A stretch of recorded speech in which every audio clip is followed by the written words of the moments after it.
నేతాజీ సుభాష్ చంద్రబోస్ మరణం, ఆజాద్ హింద్ ఫౌజ్ పాత్రపై పదే పదే ప్రజా ప్రయోజన వ్యాజ్యాలు దాఖలు చేస్తున్న ఓ వ్యక్తికి దేశ సర్వోన్నత న్యాయస్థానం సీరియస్ వార్నింగ్ ఇచ్చింది. న్యాయస్థానం విలువైన సమయాన్ని వృధా చేస్తున్నారంటూ ఆగ్రహం వ్యక్తం చేసింది. అందరితో ఆగకుండా మరోసారి ఇలాంటి పిటిషన్లతో వస్తే సుప్రీంకోర్టులోకి మీ ప్రవేశాన్ని నిషేధిస్తామంటూ తీవ్రస్థాయిలో హెచ్చరికలు జారీ చేసింది. అయితే ఒడిశాకు చెందిన ఓ వ్యక్తి సుప్రీంకోర్టులో ఒక పిటిషన్ దాఖలు చేశారు. అందులో ఆయన ప్రధానంగా కొన్ని అంశాలను ప్రస్తావించారు. భారతదేశానికి స్వాతంత్ర్యం కేవలం అహింసా మార్గం ద్వారా రాలేదని, నేతాజీ స్థాపించిన ఇండియన్ నేషనల్ ఆర్మీ ఐఎన్ఏ పోరాటం వల్లే బ్రిటిష్ వారు దేశం విడిచి వెళ్లారని అధికారికంగా ప్రకటించాలని పిటిషనర్ కోరారు. అలాగే నేతాజీని జాతిపుత్రుడిగా, ఐఎన్ఏ తొలి మహిళా గూఢచారి నీరా ఆర్యాను జాతిపుత్రికగా గుర్తించాలని పిటిషన్లో డిమాండ్ చేశారు. అంతేకాకుండా ఐఎన్ఏ స్థాపక దినోత్సవం అక్టోబర్ 21, నేతాజీ జయంతి జనవరి 23లను జాతీయ దినోత్సవాలుగా ప్రకటించాలని పిటిషన్లో కోరారు.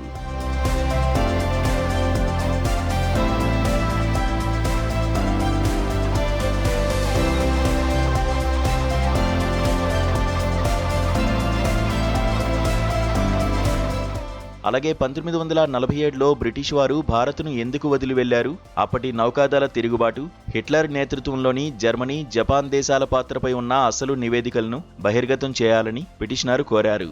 ఈ పిటిషన్ను విచారించిన chief justice Suryakant, justice Joymalya బాగ్చేలతో కూడిన ధర్మాసనం పిటిషనర్ తీరుపై తీవ్ర ఆగ్రహం వ్యక్తం చేసింది.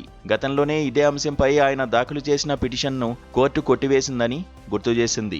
ఈ క్రమంలోనే పిటిషనర్ తీరుపై సుప్రీం ధర్మాసనం ఆగ్రహం వ్యక్తం చేసింది. మరోసారి ఇలాంటి పిటిషన్లు వేస్తే కోర్టులో మీ ఎంట్రీ బ్యాన్ చేస్తామని సీజేఐ సూర్యకాంత్ ఘాటుగా వ్యాఖ్యానించారు. పిటిషనర్ కేవలం పబ్లిసిటీ కోసమే ఇలాంటి పిటిషన్లు వేస్తున్నారని ధర్మాసనం అభిప్రాయం వ్యక్తం చేసింది.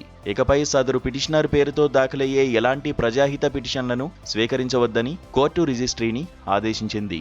చారిత్రక అంశాలు, జాతీయ హోదాలకు సంబంధించిన నిర్ణయాలు ప్రభుత్వ పరిధిలోకి వస్తాయని పదే పదే న్యాయస్థానాలను ఆశ్రయించడం సరికాదని ధర్మాసనం స్పష్టం చేస్తూ పిటిషన్ను కొట్టివేసింది.